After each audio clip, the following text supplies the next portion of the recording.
Okay, at first, I'd like to share the words of Tanran, the third Pure Land Masters of our tradition. And our founder, Shinran Shonin, quotes this word of Tanran in his masterwork, Kyogyo Shinshu, that true teaching, practice, and realization. And this is on page 220 of collected works of Shinran. So please join me in Gassho. Please put your palms together. There are two kinds of virtue. First, there is virtue that is produced from a defiled mind and that does not accord with Dharma nature, whether with regard to their cause or to their fruition. The good acts of foolish human beings and devas and the recompense of human beings and devas are all inverted, empty, and false. Hence, they are called untrue virtue. Namo Amida Butsu. Namo Amida Butsu. Namo Amida Butsu. Namanda Butsu. Namanda Butsu. Good morning, everyone. And welcome to today's service. And it's been about a week since we moved into new home. It's great. It used to take about 20 minutes usually. Sometimes 15 minutes, depends on traffic, to get to the temple. But now it only takes less than 10 minutes to get to the temple. And last Sunday, we observed Ho-Onko, memorial service for our founder, Shinran Shonin. And we chanted Shuso Sango Saho using the background of Gagaku music and taiko, using my amplifier.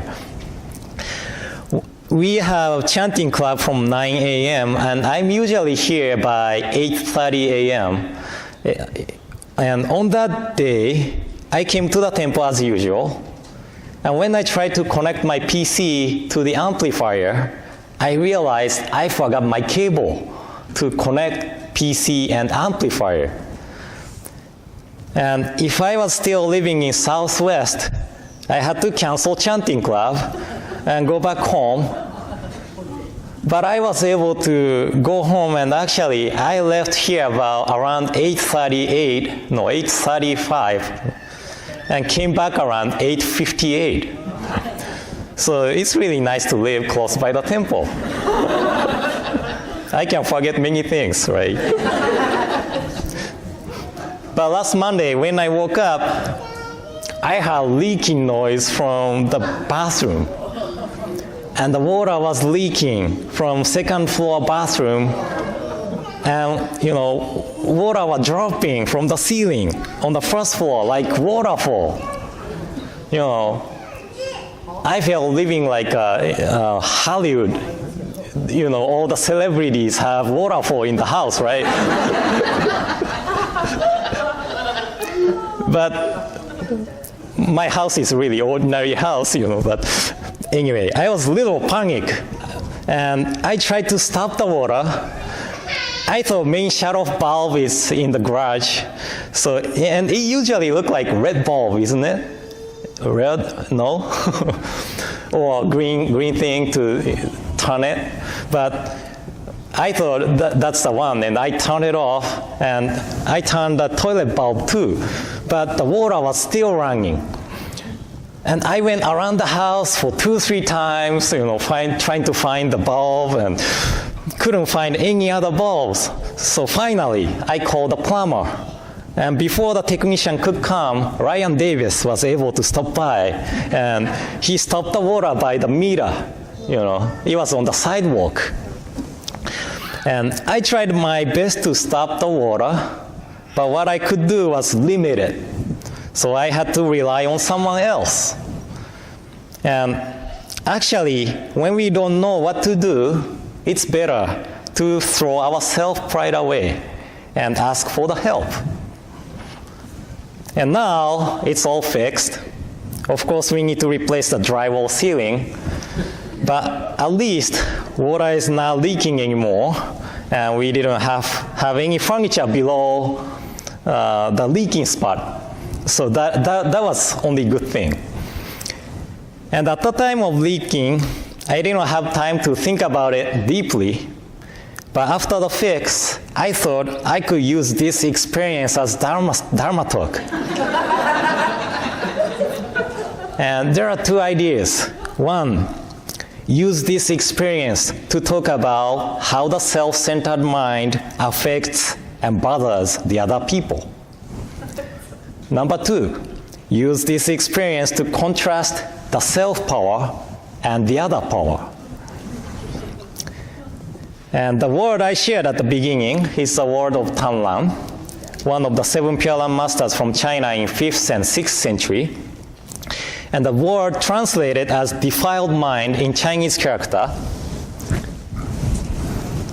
look like this. In Japanese, we pronounce it uro. It means leaking exists, or there's leaking. And in contrast, there's a word called muro, instead of no leaking. That means no leaking. Do you have any idea what is leaking? Not the water. Do you have any idea? That is our afflictions, the 3 poisons. Our self-centered emotions are leaking. So this is nature of ordinary being. And opposite one, no leaking, is the nature of Buddha. And as a leak from the 2nd floor affects the 1st floor, our self-centeredness affects other people and often bothers them. And I couldn't think of any good example. Let's see, the shower, it uses hot water, right? And if the one person don't think about the others and takes the shower for a long time, what happens? No more hot water, right? It runs out and next person has to wait for a long time until the hot water fills the tanks. So the self-centeredness affects other people.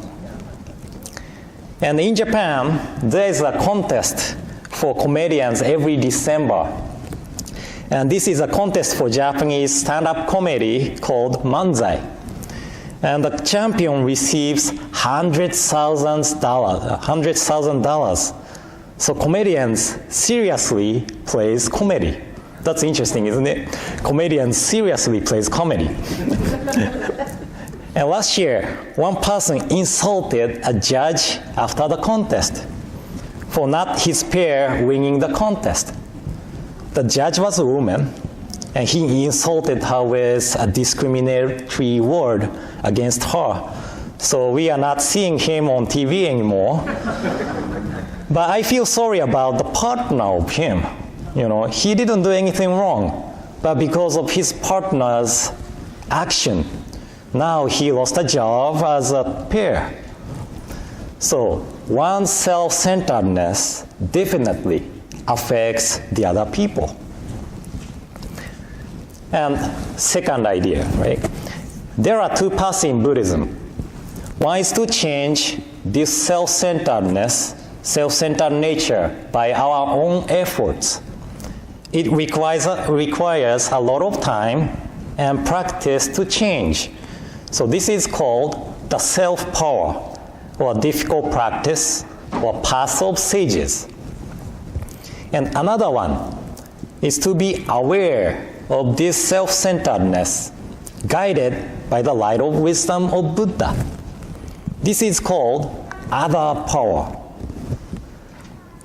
When the sailors lost in the ocean, or the travelers lost in the desert, not desert, desert, they look for the Polaris, right? The star, to know the direction. How do I pronounce Polaris? Polaris. Okay, Polaris. Or North Star, that's maybe easier. It's not because of their efforts, but because of the light of the star, they are able to know which way they should be heading. And we often lose our way, blinded by our self-centeredness. But by the light of wisdom of Buddha, by the calling of Buddha in Namo Amida Butsu, we realize which way we should be heading. Of course, as the sailors or travelers often check where the North Star is, it's not one-time deal. Our self-centered nature is hard to change. Our leak is difficult to fix. But guided by the light of wisdom of Buddha, we are able to recognize our faults as faults. So, the Buddha, or Amida Buddha, is excellent plumber to fix the leak. But we are really good at leaking. So when we encounter the Buddha's working in Nembutsu, Namo Amida Butsu, we often think that, oh, I shouldn't do that, or I shouldn't say that way. But a few moments later, we are doing same thing. We are saying same thing. That's why we always need to listen to Buddha's calling in Nembutsu. And the experience of the leaking reminded me of this truth. So I didn't like to see the leaking from the ceiling, but I am also grateful for the experience for reminding me of my nature of being self-centered and importance of listening to the guidance of Buddha in Nembutsu. And Nembutsu is definitely the everyday practice. Okay? So thank you all for coming today. And in closing, please join me in Gassho. Please put your palms together. There are two kinds of virtue. First, there is virtue that is produced from a defiled mind and that does not accord with Dharma nature. Whether with regard to their cause or to their fruition, the good acts of foolish human beings and devas and the recompense of human beings and devas are all inverted, empty and false. Hence, they are called untrue virtue. Namo Amida Butsu. Namo Amida Butsu. Namo Amida Butsu. Nammanda Butsu. Nammanda.